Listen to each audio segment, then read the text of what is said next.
എല്ലാവർക്കും നമസ്കാരം. കഴിഞ്ഞ ക്ലാസ്സിൽ നമ്മൾ സിവിക്സിലെ പൊതുഭരണത്തെ പറ്റിയാണ് നോക്കിക്കൊണ്ടിരുന്നത്.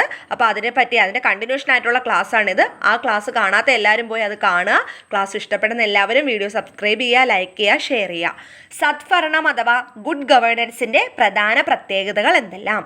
ഉത്തരം: റൂൾ ഓഫ് ലോ, സുതാര്യത, ഉത്തരവാദിത്വം, കാര്യക്ഷമത, അഭിപ്രായ ഐക്യം, പങ്കാളിത്തം എന്നിവ.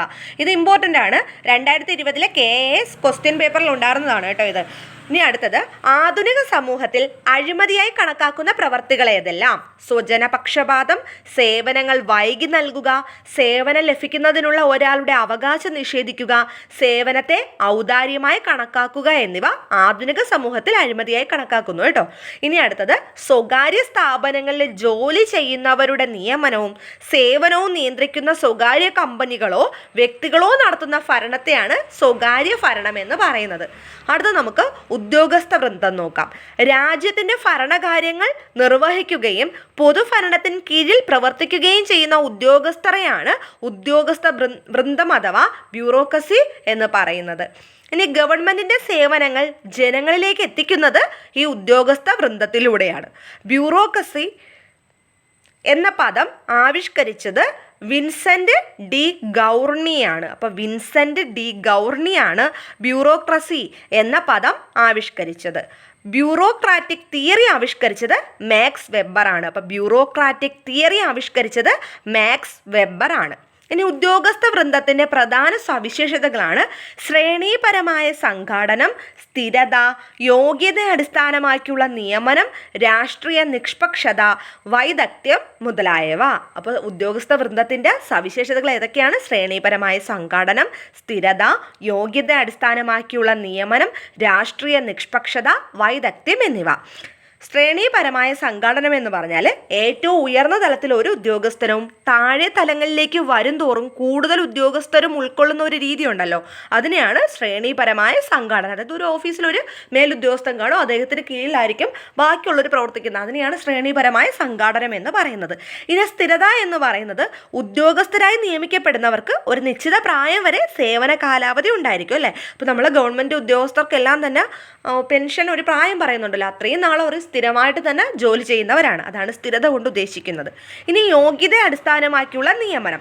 വിദ്യാഭ്യാസ യോഗ്യത അടിസ്ഥാനമാക്കിയാണ് ഉദ്യോഗസ്ഥരെ തിരഞ്ഞെടുക്കുകയും നിയമിക്കുകയും ചെയ്യുന്നത്. അതും എല്ലാവർക്കും അറിയാമല്ലോ. ഇപ്പോൾ ഏതൊരു എക്സാം എഴുതണമെങ്കിലും നമുക്ക് അതിന് പറ്റിയ വിദ്യാഭ്യാസ യോഗ്യത വേണം. അപ്പോൾ ആ യോഗ്യത ഉള്ളവർക്ക് മാത്രമേ എക്സാം പാസ്സായി ആ ജോലിയിൽ പ്രവേശിക്കാൻ പറ്റുള്ളൂ. അതാണ് യോഗ്യത അടിസ്ഥാനമാക്കിയുള്ള നിയമനം. ഇനി രാഷ്ട്രീയ നിഷ്പക്ഷത. ഏത് രാഷ്ട്രീയ കക്ഷി അധികാരത്തിൽ വന്നാലും നയങ്ങൾ നടപ്പിലാക്കാൻ ഉദ്യോഗസ്ഥൻ ബാധ്യസ്ഥരാണ്. കക്ഷി രാഷ്ട്രീയ താല്പര്യങ്ങൾ അവരുടെ പ്രവർത്തനങ്ങളിൽ പ്രതിഫലിക്കാൻ പാടില്ല. നിഷ്പക്ഷത എന്ന് വെച്ചാൽ എന്താണ്? ഒന്നിനോടും ചേർന്ന് നിൽക്കാതിരിക്കുക. ഏത് പാർട്ടി പ്രവർത്തിച്ചാലും അതിന് നമുക്ക് ഇഷ്ടപ്പെട്ട പാർട്ടി ആയാലും അതിനു വേണ്ടിയിട്ട് നമ്മൾ പ്രത്യേകിച്ച് ഒന്നും ചേർന്ന് നമ്മൾ ഉദ്യോഗസ്ഥരാണോ നിഷ്പക്ഷമായി ഒരു പാർട്ടിയോടും കൂറ് കാണിക്കാതെ നമ്മൾ പ്രവർത്തിക്കുക. ഇനി വൈദഗ്ധ്യം. ഓരോ ഗവൺമെൻറ് ഉദ്യോഗസ്ഥരും തങ്ങൾ നിർവഹിക്കേണ്ട തൊഴിൽ വൈദഗ്ധ്യമുള്ളവരായിരിക്കും. അപ്പോൾ വൈദഗ്ധ്യം എന്ന് വെച്ചാൽ ഏതൊരു ഉദ്യോഗസ്ഥനായാലും അവരുടെ തൊഴിൽ അവർക്ക് നല്ല രീതിയിൽ എക്സ്പീരിയൻസ് ഉള്ളവരായിരിക്കണം. ഇനി നമുക്ക് ഭരണ നവീകരണം നോക്കാം. ഭരണ നിർവഹണത്തിൻ്റെ കാര്യക്ഷമത വർദ്ധിപ്പിക്കാനും കാലവിളംബം കൂടാതെ സേവനങ്ങൾ സമയബന്ധിതമായി പൊതുജനങ്ങൾക്ക് ലഭ്യമാക്കാനും ഗവൺമെൻറ് സ്വീകരിക്കുന്ന നടപടികളെയാണ് ഭരണ നവീകരണം എന്നറിയപ്പെടുന്നത്. ഇന്ത്യയിലെ പൊതുഭരണ സംവിധാനത്തെ പരിഷ്കരിക്കുന്നതിനായി രൂപീകരിക്കപ്പെട്ട കമ്മീഷനാണ് administrative reforms commission, ARC, administrative reforms commission. ഒന്നാം അഡ്മിനിസ്ട്രേറ്റീവ് റീഫോംസ് കമ്മീഷൻ രൂപീകൃതമായത് 1966 ജനുവരി 5-നാണ്. അപ്പോൾ ഒന്നാം ARC രൂപീകൃതമായത് 1966 ജനുവരി 5-നാണ്. ഒന്നാം അഡ്മിനിസ്ട്രേറ്റീവ് റീഫോം കമ്മീഷൻ്റെ ചെയർമാൻ മൊറാർജി ദേശായി ആയിരുന്നു. അപ്പോൾ മൊറാർജി ദേശായി ഉപപ്രധാനമന്ത്രി ആയതിനു ശേഷം K. ഹനുമന്തയ്യ ചെയർമാനാകുന്നു. ഒന്നാം ARC പരിഷ്കരിക്കുന്നതിനായി പഠിച്ച ചില മേഖലകളാണ് കേന്ദ്ര സംസ്ഥാന ബന്ധം, സാമ്പത്തിക ഭരണം, പേഴ്സണൽ ഭരണം, സംസ്ഥാന ഭരണം, പൗരന്മാരുടെ പ്രശ്നപരിഹാരം എന്നിവയൊക്കെ അവർ പഠനം നടത്തിയ വിഷയങ്ങളായിരുന്നു. ഇനി രണ്ടാം അഡ്മിനിസ്ട്രേറ്റീവ് റീഫോം കമ്മീഷൻ രൂപീകരിച്ചത് 2005 ആഗസ്റ്റ് 31-നാണ്. അപ്പോൾ രണ്ടാം ARC രൂപീകരിച്ചത് 2005 ആഗസ്റ്റ് 31-നാണ്. രണ്ടാം ARCയുടെ ചെയർമാനായിരുന്നത് എം വീരപ്പ മൊയ്ലി ആയിരുന്നു കേട്ടോ. രണ്ടാം ARCയുടെ ചെയർമാൻ എം വീരപ്പ മൊയ്ലിയാണ്. 2009 വീരപ്പ മൊയ്ലി രാജിവെച്ചപ്പോൾ ചെയർമാനായത് വി രാമചന്ദ്രനായിരുന്നു. ഇനി അടുത്തത് നമുക്ക് ഭരണ ട്രൈബ്യൂണലിനെ പറ്റി നോക്കാം. ഗവൺമെൻറ് വകുപ്പുകൾ ഉദ്യോഗസ്ഥർക്കെതിരെ എടുക്കുന്ന നടപടികൾക്കെതിരെ ഉദ്യോഗസ്ഥർക്ക് പരാതിപ്പെടാനുള്ള സംവിധാനമാണ് ഭരണ ട്രൈബ്യൂണൽ എന്ന് പറയുന്നത്. അപ്പോൾ ഗവൺമെൻറ് വകുപ്പുകൾ ഉദ്യോഗസ്ഥർക്കെതിരെ എടുക്കുന്ന നടപടികൾക്കെതിരെ ഈ ഉദ്യോഗസ്ഥർക്ക് പരാതിപ്പെടാനുള്ള സംവിധാനത്തെയാണ് എന്തെന്ന് പറയുന്നത് ഭരണ ട്രൈബ്യൂണൽ എന്ന് പറയുന്നത്. അഡ്മിനിസ്ട്രേറ്റീവ് ട്രൈബ്യൂണലിനെ പറ്റി പരാമർശിക്കുന്നത് അനുച്ഛേദം 323A അഡ്മിനിസ്ട്രേറ്റീവ് ട്രൈബ്യൂണൽ അഥവാ ഭരണ ട്രൈബ്യൂണലിനെ പറ്റി ഭരണഘടനയിൽ പറഞ്ഞിരിക്കുന്നത് അനുച്ഛേദം 323A 1976 42 ഭേദഗതിയിലൂടെയാണ് ഭാഗം 14A അനുച്ഛേദം 323A ഭരണഘടനയിൽ ഉൾപ്പെടുത്തിയത്. അപ്പോൾ ഈ ഭരണ ട്രൈബ്യൂണലിനെ പറ്റി ഭരണഘടനയിൽ ഉൾപ്പെടുത്തിയത് 1976 42 ഭേദഗതിയിലൂടെയാണ്. അഡ്മിനിസ്ട്രേറ്റീവ് ട്രൈബ്യൂണൽ നിയമം പാസ്സാക്കിയത് 1985. അപ്പോൾ 1985 അഡ്മിനിസ്ട്രേറ്റീവ് ട്രൈബ്യൂണൽ നിയമം പാസ്സാക്കിയത്. 1985 അഡ്മിനിസ്ട്രേറ്റീവ് ട്രൈബ്യൂണൽ നിയമപ്രകാരം കേന്ദ്രത്തിൽ സെൻട്രൽ അഡ്മിനിസ്ട്രേറ്റീവ് ട്രൈബ്യൂണലും CATയും സംസ്ഥാനങ്ങളിൽ സ്റ്റേറ്റ് അഡ്മിനിസ്ട്രേറ്റീവ് ട്രൈബ്യൂണലും നിലവിൽ വന്നു. സെൻട്രൽ അഡ്മിനിസ്ട്രേറ്റീവ് ട്രൈബ്യൂണലിൻ്റെ ചെയർമാൻ്റെ യോഗ്യത സിറ്റിംഗ് അല്ലെങ്കിൽ വിരമിച്ച ഹൈക്കോടതി ജഡ്ജി ആയിരിക്കണം.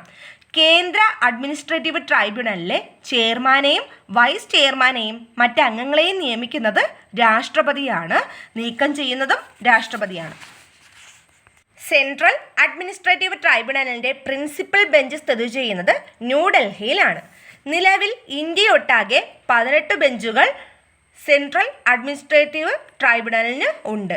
CATയുടെ വിധിക്കെതിരെ അപ്പീൽ പരിഗണിക്കുന്നത് അതാത് ഹൈക്കോടതിയിലെ ഡിവിഷൻ ബെഞ്ചാണ്. സെൻട്രൽ അഡ്മിനിസ്ട്രേറ്റീവ് ട്രൈബ്യൂണലിന് സമാനമായി സംസ്ഥാനങ്ങളിൽ നിലവിലുള്ളത് സംസ്ഥാന അഡ്മിനിസ്ട്രേറ്റീവ് ട്രൈബ്യൂണലാണ്.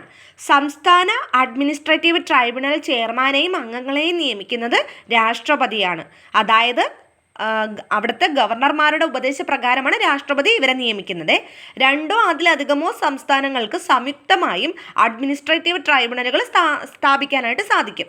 കേരള അഡ്മിനിസ്ട്രേറ്റീവ് ട്രൈബ്യൂണൽ നിലവിൽ വന്നത് 2010 ആഗസ്റ്റ് 26. അപ്പോൾ കേരള അഡ്മിനിസ്ട്രേറ്റീവ് ട്രൈബ്യൂണൽ നിലവിൽ വന്നത് 2010 ഓഗസ്റ്റ് 26 കേരള അഡ്മിനിസ്ട്രേറ്റീവ് ട്രൈബ്യൂണൽ KATയുടെ ആദ്യ ചെയർമാനാണ് justice K. Balakrishnan Nair. Kerala administrative tribunal നിലവിൽ വന്നത് 2010 ഓഗസ്റ്റ് 26. ആദ്യത്തെ chairman justice K. Balakrishnan Nair. ബാക്കി നമുക്ക് അടുത്ത ക്ലാസ്സിൽ നോക്കാം. അപ്പോൾ ഇഷ്ടപ്പെട്ട എല്ലാവരും സബ്സ്ക്രൈബ് ചെയ്യുക, ഷെയർ ചെയ്യുക, ലൈക്ക് ചെയ്യുക. Thank you.